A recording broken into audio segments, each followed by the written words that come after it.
कहानी की शुरुआत एक कोरियन लड़के से होती है जो लाइव स्ट्रीम कर रहा होता है। तभी अचानक कमेंट सेक्शन और उसके टीममेट उसे कहते हैं कि जल्दी से जाकर न्यूज देखो। लड़का थोड़ा हैरान होता है लेकिन फिर भी देखने का फैसला करता है। लेकिन जब वो टीवी ऑन करता है तो वहाँ कुछ भी खास नहीं होता। तभी अचानक उसके फोन पर मैसेज आता है कि शहर में कई जगह दंगे और हिंसा शुरू हो गई है। उसी समय दरवाजे के बाहर से चीखने, चिल्लाने और डरावनी गुर्राने जैसी आवाजें आने लगती हैं। नीचे बिल्डिंग के पास भी कुछ गड़बड़ हो रही होती है। जुनयू खिड़की खोलकर नीचे देखता है, लेकिन जो नजारा वो देखता है उससे तो वो लगभग डर के मारे पेशाब ही कर देता है। लोग पागलों की तरह आगे की तरफ भाग रहे होते हैं, जैसे उनके पीछे कोई बहुत ही डरावनी चीज उनका पीछा कर रही हो। कुछ अजीब व्यवहार करने वाले लोग अचानक अपने ही साथियों को काटने और नोचने लगते हैं। ऐसी घटनाएं तेजी से बढ़ने लगती हैं और लगातार लोग हमले का शिकार होने लगते हैं। जुनयू ऊपर खड़े होकर ये सब देख रहा होता है और देखते ही देखते पूरा अपार्टमेंट कॉम्प्लेक्स अफरा तफरी में बदल जाता है। जुनयू तुरंत अपना फोन निकालकर अपने परिवार को मैसेज भेजता है। तभी नीचे से एक जोरदार धमाका होता है और अब जुनयू पूरी तरह डर से भर जाता है। वो देखता है कि एक माँ हाथ में किचन का चाकू लेकर अपनी बेटी के पास पहुंचती है। शुरू में ये एक भावुक और प्यारा सा सीन लगता है, लेकिन अगले ही पल लड़की का शरीर कांपने लगता है और वो अचानक अपनी ही माँ की गर्दन पर काट लेती है। आखिरकार माँ अपनी ही बेटी का शिकार बन जाती है। इसी डरावने माहौल में अचानक दरवाजे के बाहर से जोर जोर की चीखें और गुर्राने की आवाजें आने लगती हैं। जुनयू धीरे से दरवाजे के पीपहोल से बाहर झांकता है, लेकिन उसे कुछ भी असामान्य नहीं दिखता। जिज्ञासा के कारण वो दरवाजा खोलकर बाहर की स्थिति देखने जाता है, लेकिन तभी अचानक एक आदमी अंदर घुस आता है। इससे जुनयू बुरी तरह डर जाता है। वो आदमी बताता है कि वो उसके पड़ोस में रहने वाला पड़ोसी है, लेकिन जुनयू उस पर बिल्कुल भरोसा नहीं करता और उसे घर से बाहर निकालने की कोशिश करता है। आदमी पूरी ताकत से विरोध करता है और जाने से मना कर देता है। वो कहता है कि बाहर के लोग पागल हो गए हैं, वो किसी को भी देखते ही काटने लगते हैं। यहाँ तक कि उसके अपने बड़े भाई ने भी बिना किसी वजह के उस पर हमला कर दिया। जुनयू को उस आदमी पर थोड़ा तरस आता है, लेकिन अपनी सुरक्षा के लिए वो फिर भी उसे बाहर निकालना चाहता है। मजबूर होकर वो आदमी कहता है कि बस उसे बाथरूम जाने दो, फिर वो चला जाएगा। आखिरकार जुनयू उसकी ये बात मान लेता है। इसी बीच टीवी पर एक इमरजेंसी नोटिस आता है। उसमें बताया जाता है कि पूरे देश में अचानक एक अज्ञात वायरस फैल गया है। जो भी इस वायरस से संक्रमित हो जाता है वो अपनी समझ बूझ खो देता है और खून के प्यासे राक्षस में बदल जाता है। ऐसे लोगों को अब जम्बी कहा जा रहा है। अगर किसी को जम्बी खरोंच दे या काट ले तो वो भी इस वायरस से संक्रमित हो जाएगा। ये सुनते ही जुनयू को याद आता है कि अभी जो आदमी उसके घर में है उसने कहा था कि उस पर भी किसी संक्रमित ने हमला किया था। तुरंत वो किचन से एक चाकू निकालता है और बाथरूम से बाहर आते ही उस आदमी पर तान देता है। आदमी समझाने की कोशिश करता है कि वो संक्रमित नहीं है, लेकिन जुनयू देखता है कि उसकी आंखें धीरे धीरे लाल हो रही हैं। अब वो आदमी भी महसूस करने लगता है कि उसके साथ कुछ गलत हो रहा है। उसका शरीर बुरी तरह कांपने लगता है और कुछ ही पलों में वो पूरी तरह अपना होश खो देता है और एक खून का प्यासा जम्बी बन जाता है। अगले ही पल वो जुनयू पर झपट पड़ता है, लेकिन खतरे के उस पल में जुनयू पूरी ताकत लगाकर उसे बाहर धक्का दे देता है और तुरंत दरवाजा बंद कर देता है। मौत के इस खतरे से बचने के बाद जुनयू दरवाजे के पीछे खड़ा कांपने लगता है। अब उसे इस वायरस की असली डरावनी सच्चाई समझ में आ चुकी होती है। ताकि कोई संक्रमित अंदर न घुस सके, वो जल्दी से भारी फ्रिज उठाकर दरवाजे के सामने लगा देता है। लेकिन इस अचानक हुई घटना से वो पूरी तरह घबरा चुका होता है। वो अपने माता पिता को कॉल करने की कोशिश करता है कि पता चले वो सुरक्षित हैं या नहीं, लेकिन बार बार कॉल करने पर भी फोन नहीं लगता। जब जुनयू को लगता है कि शायद उसके माता पिता मर चुके हैं, तभी अचानक उसकी माँ का मैसेज आता है। माँ लिखती है कि वो अपना ध्यान रखे और किसी भी तरह जिंदा रहे, क्योंकि अभी वो घर वापस नहीं आ सकते। इससे साफ हो जाता है कि उसके माता पिता भी कहीं फंसे हुए हैं। जुनयू बहुत दुखी हो जाता है, लेकिन वो जीने की उम्मीद नहीं छोड़ता। हालांकि घर में बचा हुआ खाना भी बहुत कम है, जिसका मतलब है कि उसके जिंदा रहने की उम्मीद भी बहुत कम है। वायरस फैलने के दूसरे दिन सुबह जुनयू को बाहर से आने वाली अजीब सी आवाजों ने जगा दिया। टीवी पर अब भी दुनिया के खत्म होने जैसी खबरें चल रही थीं। पूरे देश के कई शहर अब ज़ॉम्बियों के कब्जे में जा चुके थे। जुनयू इंटरनेट के जरिए मदद मांगने की कोशिश करता है, लेकिन ऑनलाइन भी उसके जैसे बहुत सारे लोग फंसे हुए थे। कुछ लोग तो इस मौके पर लाइव स्ट्रीम शुरू कर चुके थे, सिर्फ इसलिए ताकि उन्हें ज्यादा व्यूज और ट्रैफिक मिल सके। जुनयू समझ जाता है कि अब किसी रेस्क्यू का इंतजार करना बेकार है। अगर उसे जिंदा रहना है तो उसे खुद ही कुछ करना पड़ेगा। तभी उसे याद आता है कि उसके घर में एक ड्रोन रखा है। शायद वो ड्रोन की मदद से बाहर की हालत देख सकता है। वो अपने फोन को ड्रोन पर बांध देता है और उसे उड़ाकर बाहर भेज देता है। अब पूरा इलाका ज़ॉम्बियों से भरा हुआ था। सड़कें पूरी तरह उनके कब्जे में थीं और सामने वाली बिल्डिंगों में भी कई जगह ज़ॉम्बी घूम रहे थे। ड्रोन से देखने पर भी उसे कोई और इंसानी सर्वाइवर नजर नहीं आता। रात होते होते जुनयू सो जाता है,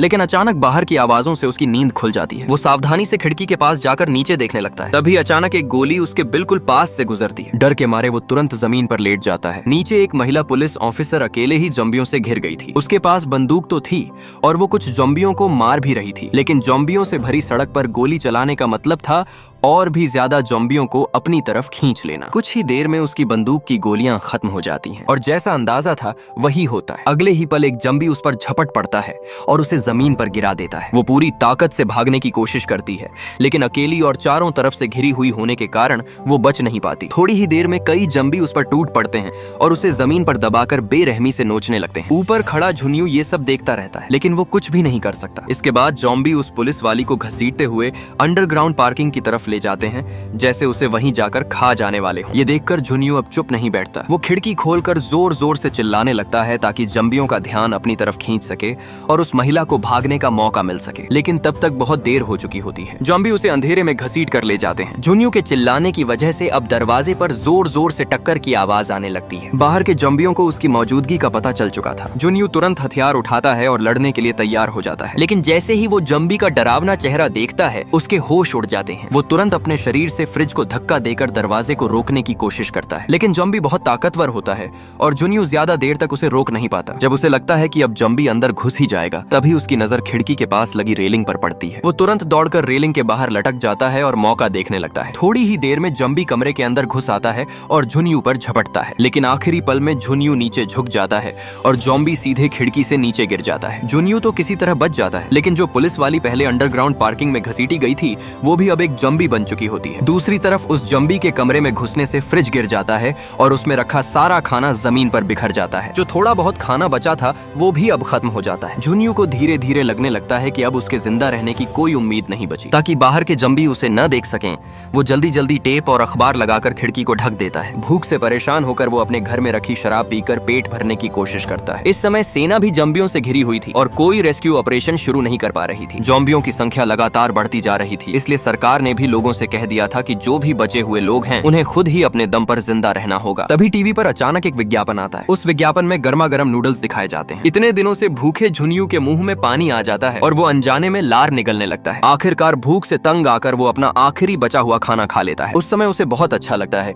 और कुछ देर के लिए वो अपनी सारी परेशानियां भूल जाता है, लेकिन गलती से वो पानी की बोतल गिरा देता है। शुरुआत में उसे इसका महत्व समझ नहीं आता। जब वो नल खोलकर पानी लेने जाता है तो पाइप से एक बूंद भी पानी नहीं निकलता। टेबल पर गिरा हुआ पानी देखकर वो उसे बेकार नहीं जाने देना चाहता, इसलिए मजबूरी में वो उस पानी को चाटकर पी लेता है। ऐसे ही 2 दिन और गुजर जाते हैं। बाहर हर जगह ज़ॉम्बी ही ज़ॉम्बी दिखाई देते हैं। झुनियू अब घर से बाहर कदम रखने के बजाय भूख से मर जाना बेहतर समझता है। उसे अब जीने की कोई उम्मीद नहीं दिखती। अब झुनियू को लगने लगा था कि उसके पास जीने की कोई वजह नहीं बची है, इसलिए उसने खुद को पूरी तरह घर में बंद कर लिया और जैसे तैसे दिन बिताने लगा। लेकिन ये हालत ज्यादा समय तक नहीं चली। घर में जो थोड़ा बहुत खाना बचा था वो भी खत्म हो चुका था। अब उसके अंदर जीने की इच्छा भी धीरे धीरे खत्म होने लगी। उसी वक्त जब झुनियू पूरी तरह निराश हो चुका था, तभी अचानक उसके फोन पर उसकी माँ का एक वॉइस मैसेज आता है, लेकिन नेटवर्क खराब होने की वजह से वो वॉइस मैसेज ठीक से चल नहीं पाता। मजबूरी में झुनियू अपनी जान जोखिम में डालकर खिड़की की रेलिंग के बाहर निकलता है ताकि सिग्नल थोड़ा बेहतर मिल सके। वो उम्मीद के साथ माँ का वॉइस मैसेज सुनने की कोशिश करता है, लेकिन जो वो सुनता है उसे सुनकर उसके होश उड़ जाते हैं। उस वॉइस मैसेज में उसकी माँ की दर्दनाक चीखें रिकॉर्ड होती हैं। नीचे सड़क पर पहले से ही कई ज़ॉम्बी जमा हो चुके थे और अब वो सब ऊपर खड़े झुनियू को घूर रहे थे। फोन में माँ की चीखें सुनकर झुनियू को डर नहीं लगता, बल्कि उसके चेहरे पर गुस्सा साफ दिखाई देने लगता है। वो इस सच्चाई को स्वीकार नहीं कर पाता कि उसकी माँ मारी जा चुकी है। लंबे समय से उसके अंदर जमा हुआ दर्द और दबाव अब फूट पड़ता है। वो गुस्से में घर का सामान तोड़ने लगता है, लेकिन इससे भी उसका दर्द कम नहीं होता। आखिरकार गुस्से में भरा झुनियू घर का दरवाजा खोलकर बाहर निकल जाता है। अब वो ज़ॉम्बियों को मारकर अपनी माँ का बदला लेना चाहता था। उसके कानों में बार बार माँ की आखिरी चीख गूंज रही थी। वो तय कर चुका था कि चाहे उसे मरना ही क्यों न पड़े, वो ज़ॉम्बियों के साथ मरने को तैयार है। वो गलियारे में खड़ा होकर जोर जोर से चिल्लाने लगता है ताकि जितने भी ज़ॉम्बी हों सब उसकी तरफ आ जाएं। लेकिन अजीब बात ये थी कि कुछ देर इंतजार करने के बाद भी कोई ज़ॉम्बी नहीं आता। तभी मोड़ पर उसे वही आदमी दिखाई देता है जो पहले उसके घर में घुस आया था। अब वो आदमी एक ज़ॉम्बी बन चुका था और किसी लाश को खा रहा था। अचानक वो ज़ॉम्बी झुनियू की तरफ रेंगने लगता है। उसी समय जिस गलियारे से झुनियू आया था वहां से भी कई ज़ॉम्बी उसकी तरफ दौड़ते हुए दिखाई देते हैं। अब झुनियू की सारी बहादुरी खत्म हो जाती है। उसे तुरंत समझ आ जाता है कि उसने बाहर आकर बहुत बड़ी गलती कर दी है। वो भागने की कोशिश करता है, लेकिन दूसरी तरफ का रास्ता भी ज़ॉम्बियों से भर चुका होता है। मजबूर होकर वो लिफ्ट का बटन दबाता है। जैसे ही ज़ॉम्बी उसके बिल्कुल पास पहुंचने वाले होते हैं, उसी समय लिफ्ट का दरवाजा खुल जाता है, लेकिन उसके अंदर भी कई ज़ॉम्बी भरे हुए होते हैं। किसी तरह झुनियू आसपास पड़े सामान का इस्तेमाल करके खुद को छिपा लेता है और ज़ॉम्बियों के झुंड से बचकर अपने घर की तरफ भाग जाता है। रास्ते में उसे महसूस होता है कि एक ज़ॉम्बी उसके पीछे पीछे आ रहा है, लेकिन किस्मत से उस ज़ॉम्बी की दोनों आंखें किसी ने निकाल दी होती हैं, इसलिए वो उसे ठीक से देख नहीं पाता। झुनियू दीवार से चिपक कर खड़ा हो जाता है और चुपचाप चुपचाप दुआ करता है कि वो पकड़ा न जाए। आखिरकार वो अंधा ज़ॉम्बी उसके बिल्कुल पास से गुजर जाता है, जैसे कोई अंधा इंसान रास्ता टटोलते हुए चल रहा हो। मौका मिलते ही झुन्यू तुरंत अपने घर के अंदर घुस जाता है, लेकिन दरवाजा बंद करते समय हुई आवाज से बाहर के जंबियों को उसकी मौजूदगी का पता चल जाता है। थोड़ी ही देर में कई जंबी दरवाजे के पास आ जाते हैं और उसे खोलने की कोशिश करने लगते हैं। ऐसा लगता था जैसे जंबी बनने के बाद भी उनके अंदर इंसान होने की थोड़ी बहुत याद बाकी हो। झुन्यू दरवाजे के हैंडल को मजबूती से पकड़कर खड़ा रहता है और इंतजार करता है कि कब ये जंबी वहां से चले जाएं। रात होते होते शहर में हर तरफ अराजकता फैल जाती है। इंसानों की देखभाल न होने के कारण जगह जगह धमाके होने लगते हैं। आखिरकार बिजली की सप्लाई भी पूरी तरह बंद हो जाती है। अंधेरा छा जाने के साथ ही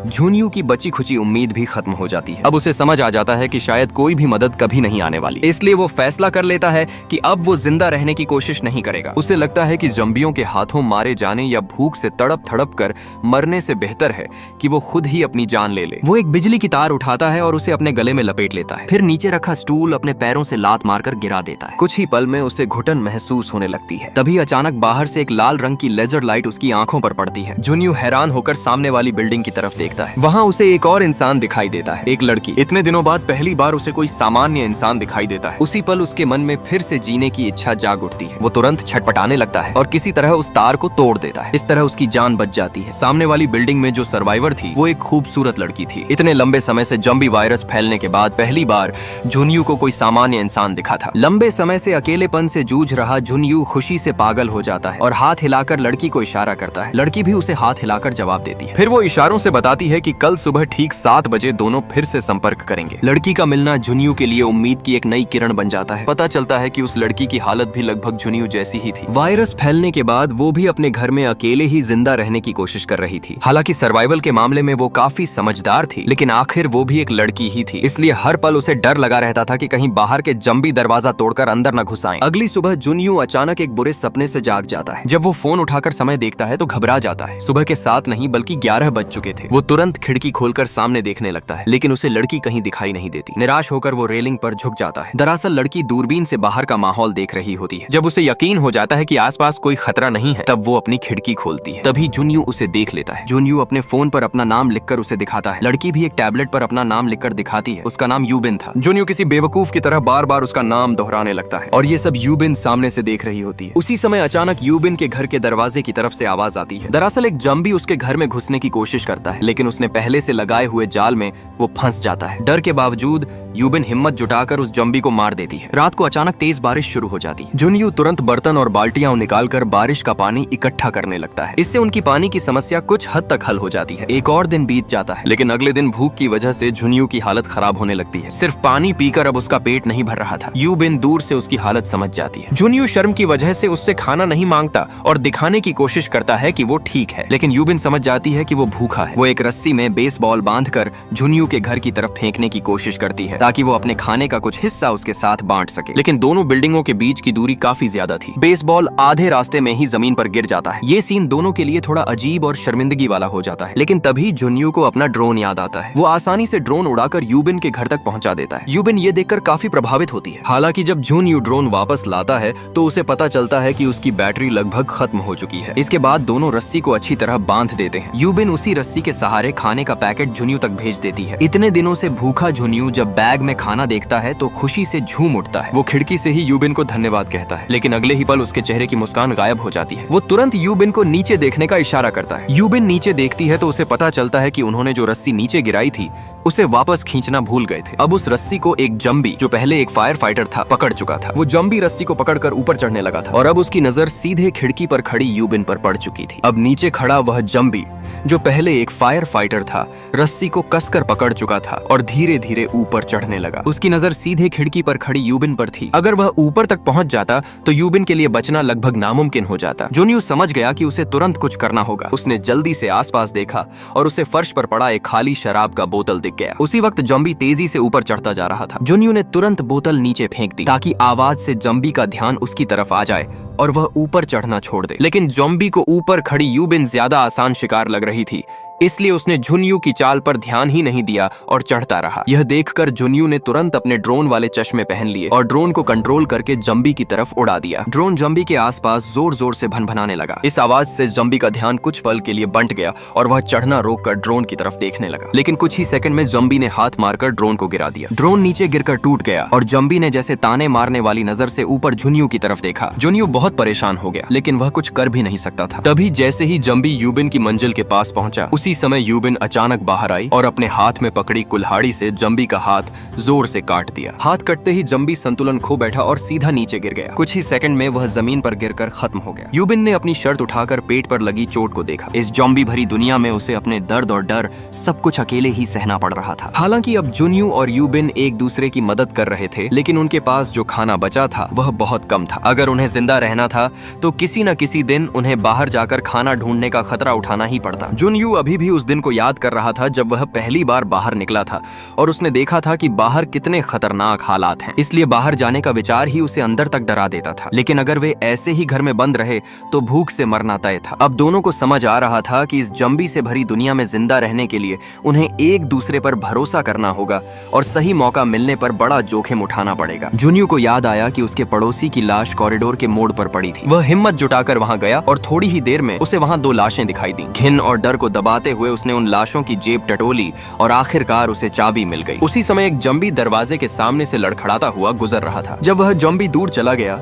तब जुनयू धीरे धीरे पड़ोसी के घर का दरवाजा खोलकर अंदर गया। अंदर उसे तुरंत कोई जम्बी दिखाई नहीं दिया, लेकिन बेड पर किसी की लाश पड़ी हुई लग रही थी। सावधानी के लिए उसने जमीन से एक जूता उठाकर उस लाश की तरफ फेंका। जब वहां से कोई हरकत नहीं हुई तब उसे थोड़ी राहत मिली और वह खाने की तलाश करने लगा। लिविंग रूम की हालत बुरी तरह बिगड़ी हुई थी, जिससे साफ लग रहा था कि इस घर में पहले जम्बी आ चुके थे। लेकिन उस समय जुनयू ने इस बात पर ज्यादा ध्यान नहीं दिया। उसने फ्रिज खोला तो तुरंत सड़ी हुई चीजों की बदबू बाहर आ गई। हालांकि अंदर कुछ सील बंद डिब्बे और ड्रिंक अभी भी सुरक्षित थे। इसके बाद हिम्मत जुटाकर वह उस कमरे में गया जहां बेड पर लाश पड़ी थी। वहां से उसने एक हेडफोन उठा लिया और अलमारी के ऊपर उसे ढेर सारे कैन फूड भी मिल गए। यह देखकर वह बहुत खुश हो गया। खुशी खुशी उसने वहां से एक जैकेट भी पहन ली। तभी उसकी नजर एक वॉकी टॉकी पर पड़ी। उसे मिलते ही वह बहुत खुश हुआ, क्योंकि अब वह यूबिन से सीधे बात कर सकता था। जब वह यह सब सामान लेकर वापस जाने ही वाला था, तब जिज्ञासा में उसने सोचा कि बेड पर पड़ी लाश को एक बार देख ही ले। लेकिन जैसे ही वह पास गया, अचानक उसके पीछे से एक जम्बी उस पर झपट पड़ा। अच्छी बात यह रही कि जुनयू ने तुरंत बेड पर पड़ी लाश को खींचकर अपने सामने कर लिया,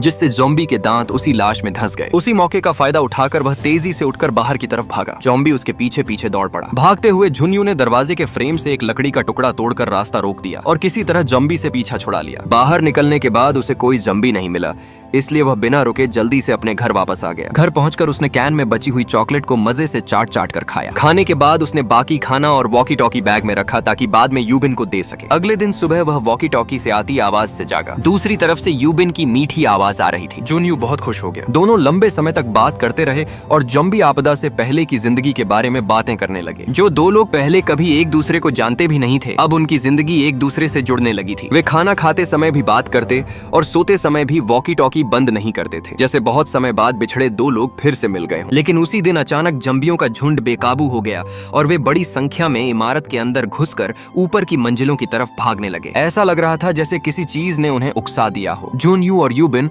दोनों फर्श पर लेटकर बिल्कुल चुप हो गए। कई ज़ॉम्बी उनके दरवाजे के सामने से गुजरते रहे। डर के मारे यूबिन ने अपनी कुल्हाड़ी उठानी चाहिए, लेकिन गलती से उसके हाथ से पास रखा शेल्फ गिर गया। आवाज सुनते ही दूर जा रहे ज़ॉम्बी वापस मुड़ गए और आवाज के स्रोत को ढूंढने लगे। हालात बहुत खतरनाक हो गए। तभी जुनयू ने जल्दी से यूबिन से उसके घर का नंबर पूछा और तुरंत पास वाले फ्लैट के लैंडलाइन पर फोन कर दिया। उस घर में फोन की घंटी बजने लगी और सारे ज़ॉम्बी आवाज की तरफ भाग गए। इस तरह यूबिन बाल बाल बच गई। दोनों को समझ आ गया कि अब अपने अपने घरों में रहना सुरक्षित नहीं है, इसलिए उन्होंने तय किया कि वे मिलकर किसी ऐसी मंजिल पर जाएंगे जहां ज़ॉम्बी न हो। यूबिन ने पहले ही नोटिस किया था कि जुनयू के ऊपर वाली मंजिल पर शायद कोई ज़ॉम्बी नहीं है। दोनों ने जल्दी जल्दी जरूरी सामान इकट्ठा किया। यूबिन ने अपने शरीर पर रस्सी बांधी और दूसरे भवन तक पहुंचने के लिए नीचे कूदने का फैसला किया। जुनयू अभी तैयार भी नहीं हुआ था कि यूबिन मेज पर चढ़कर सीधे नीचे कूद गई। कुछ ही सेकंड में वह जमीन पर सुरक्षित उतर गई, लेकिन नीचे सैकड़ों ज़ॉम्बी थे। वे लगातार उस पर हमला करने लगे। यूबिन बड़ी तेजी से उनसे बचती रही और कई ज़ॉम्बियों को मार भी गिराया। फिर भी ज़ॉम्बियों की संख्या इतनी ज्यादा थी कि वह पूरी तरह घिर गई। आखिरकार एक ज़ॉम्बी ने उसे गिरा दिया, लेकिन उसने तुरंत पलटकर दो ज़ॉम्बियों को खत्म कर दिया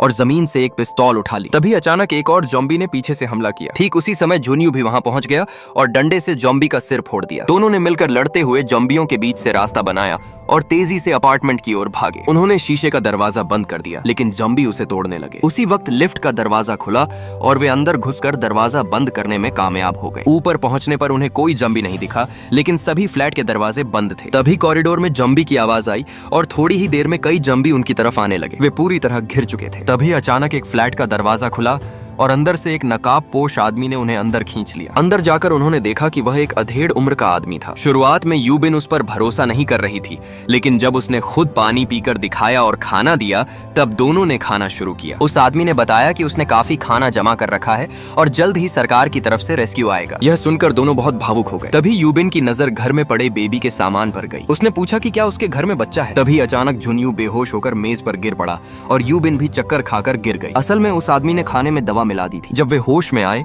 तब झुन्यू बंधा हुआ था और यूबिन को एक कमरे में बंद कर दिया गया था। उस आदमी की पत्नी जंबी बन चुकी थी और उसने उसे मारने की बजाय जिंदा रखा था। वह जिंदा लोगों को पकड़कर अपनी पत्नी को खिलाता था। उसने यूबिन को भी उसी के सामने छोड़ दिया, लेकिन तभी झुन्यू ने किसी तरह खुद को छुड़ाकर बंदूक से उस आदमी को धमकाया। इसी बीच जंबी पत्नी ने उसी आदमी को काट लिया। आखिरकार यूबिन ने गोली चलाकर दोनों को खत्म कर दिया। गोली की आवाज से सारे जंबी इमारत में घुस आए। दोनों को लगा अब बचना मुश्किल है, लेकिन तभी बाहर हेलीकॉप्टर की आवाज आई। उन्होंने देखा कि सेना सच में लोगों को बचाने आई है। दोनों तुरंत छत की ओर भागे, लेकिन वहां पहुंचने तक हेलीकॉप्टर जा चुका था। वे पूरी तरह टूट गए। उसी समय जंबियों का झुंड छत पर पहुंच गया। जब सब खत्म होने वाला था, तभी अचानक हेलीकॉप्टर वापस आ गया। सैनिकों ने गोलियां चलाकर जंबियों को मार गिराया और झुन्यू व यूबिन को हेलीकॉप्टर में चढ़ा लिया। फिल्म का संदेश यही है कि चाहे हालात कितने भी बुरे क्यों न हों, आखिरी पल तक जीने की उम्मीद नहीं छोड़नी चाहिए। यहीं पर फिल्म की कहानी खत्म हो जाती है।